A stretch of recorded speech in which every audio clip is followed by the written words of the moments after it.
안녕하세요. 대기업 오너입니다. 이번 영상에서는 주가와 배당금 모두 상승하는 주식을 찾아내는 과정을 소개해 보겠습니다. 먼저 우리가 손쉽게 접할 수 있는 네이버 금융에서 배당 수익률 높은 주식 찾는 법을 간단히 소개해 드리겠습니다. 지금 보시는 화면은 네이버 금융 메인 화면입니다. 여기서 윗부분 국내 증시를 클릭하시면 국내 종목들을 자세히 살펴볼 수 있습니다. 국내 증시로 들어오시면 왼쪽에 주요 시세 정보라는 카테고리가 있는데요. 여기서 배당을 클릭하시면 배당 수익률 기준으로 정렬된 항목을 보실 수 있습니다. 이제 배당 카테고리로 들어왔습니다. 지금 보시는 화면은 배당 수익률이 높은 순서로 정렬이 되어 있습니다. 위의 카테고리에서 전체 주식을 대상으로 하실 수도 있고 코스피나 코스닥만을 대상으로 하실 수도 있습니다. 저는 S&P 500과 코스피 200 종목만을 투자하는 대기업 오너이기 때문에 우선 코스피만을 대상으로 정렬을 해보겠습니다. 2022년 9월 30일 기준 배당 수익률이 3%가 넘는 주식은 총 322개였습니다. 최근 큰 폭의 주가 하락으로 배당 수익률이 상대적으로 높아짐에 따라 과거보다 꽤 많이 증가했습니다. 이전 화면에서 보신 내용을 엑셀로 정리해봤습니다. 베트남 개발 1의 경우 배당 수익률이 무려 38.3%입니다. 그런데 우리가 이런 기업들의 배당 수익률만 보고 투자할 수 있을까요? 상식적으로 그렇게 쉽지는 않겠죠. 효성 TNC를 예로 들어 보겠습니다. 물론 특정 종목에 대한 매수 또는 매도를 추천드리는 것이 아님을 분명히 말씀드립니다. 효성 TNC의 배당 수익률은 무려 19%입니다. 배당을 5년만 받아도 투자금을 회수할 수 있습니다. 물론 연간 금융소득이 2천만 원을 넘지 않는다는 가정하에 배당소득세율 14%와 지방소득세 1.4%, 총 15.4%의 세금을 고려하면 5년보다는 좀 더 걸리겠죠.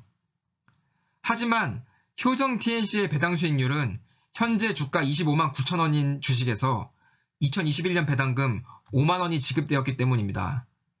1년 전 배당금은 5천 원, 2년 전 배당금은 2천 원, 3년 전 배당금은 1,000원이었는데 말이죠. 지금 주가 수준과 같다고 가정할 경우 당장 1년 전 배당 수익률만 1.9%가 되어버립니다.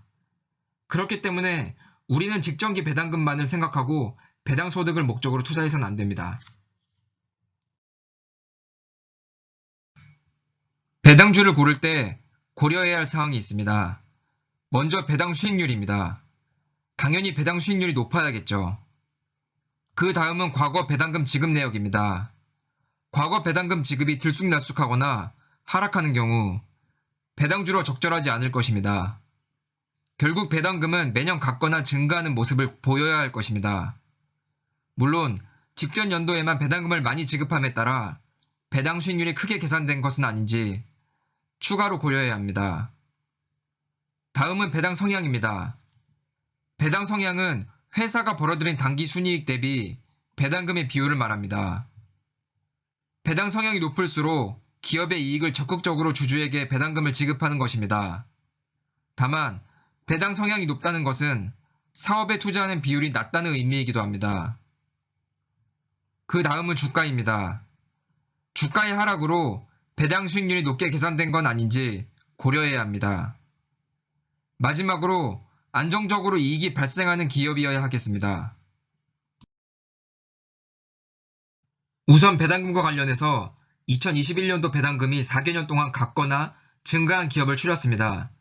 그 다음 2021년도 배당금이 직전 연도 배당금 대비 2배 이상 증가하지 않고 과거 3개년 평균 대비 2배 이상 증가하지 않은 기업을 골랐습니다.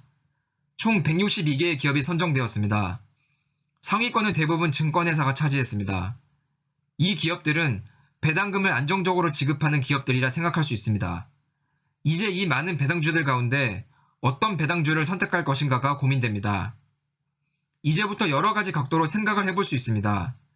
매출액 증가율, 영업이익 증가율, 주가, 배당 성향, 주가의 변동성 등 양적 정보에서부터 사업의 내용, 경영자의 신뢰성 등 질적 정보까지 다양합니다.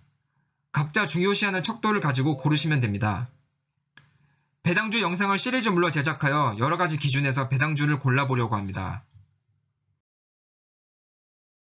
그중 많은 투자자들이 관심을 가지고 있는 주가를 기준으로 찾아보겠습니다.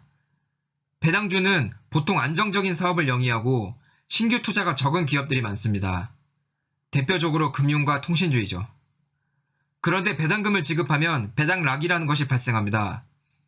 배당금을 지급한 만큼 기업의 현금이 기업 외부로 유출된 것이므로 그만큼 기업의 가치가 떨어지는 것이고 결국 주가가 하락하게 됩니다.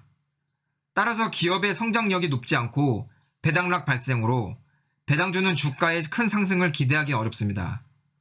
다만 그렇다고 해서 주가가 하락하는 것은 모든 투자자들이 원하지 않을 것입니다. 그래서 오늘은 배당 소득을 목적으로 투자하시는 분들을 위해 과거 5년 내지 10년 이상 투자할 경우 주가가 하락하지 않은 주식을 찾아보려고 합니다. 현재 기준으로 5년 전, 6년 전, 7년 전, 8년 전, 9년 전, 10년 전에 어느 시점에 투자했더라도 현재 주가가 마이너스를 기록하지 않은 주식들입니다. 말씀드린 기준을 충족하는 배당주는 총 5개 기업이 선정됐습니다. 쌍용 C&E, KT, SK텔레콤, 키움증권, 고려아연입니다. 다시 한번 말씀드리지만 종목에 대한 추천이 아니며 배당주를 선정할 때 여러가지 기준이 있습니다. 그중 과거 5년에서 10년 장기 보유했을 경우 주가와 배당금이 모두 상승한 사례를 선정한 것입니다. 5개 기업 모두 시중은행 보통예금 이자율보다 높은 배당금을 지급하고 있습니다. KT와 SK텔레콤과 같은 과점 사업을 하는 기업은 높은 배당금을 지급하는 경우 배당 소득을 목적으로 한 투자로서 적합할 것입니다.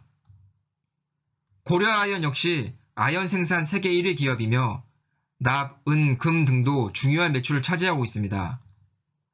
이 기준은 정량적 데이터만을 기준으로 단순히 선정한 것이므로 이 기준에 부합하지 않지만 좋은 배당주들이 많이 있습니다. 종목보다는 자신의 성향에 맞는 배당주를 찾아가는 과정에 집중해 주시기 바랍니다. 사실 최근 증시 하락으로 주가가 많이 떨어졌습니다. 결과적으로 큰 성장을 기대할 수 있는 주식들 중에서도 배당 수익률이 꽤 높은 기업들이 많습니다. 삼성전자 우선주는 배당률이 거의 3%입니다. LG화학 우선주는 배당 수익률이 4.63%입니다. 또한 이번 분석에서 설정한 조건을 충족하지 못했지만 매력적인 배당주들이 많이 있습니다. KB금융이 그 대표적인 예입니다. 앞으로 배당주 영상들을 통해 매력적인 배당주들을 발굴해 나가보도록 하겠습니다. 그럼 이번 영상 여기서 마치겠습니다. 감사합니다.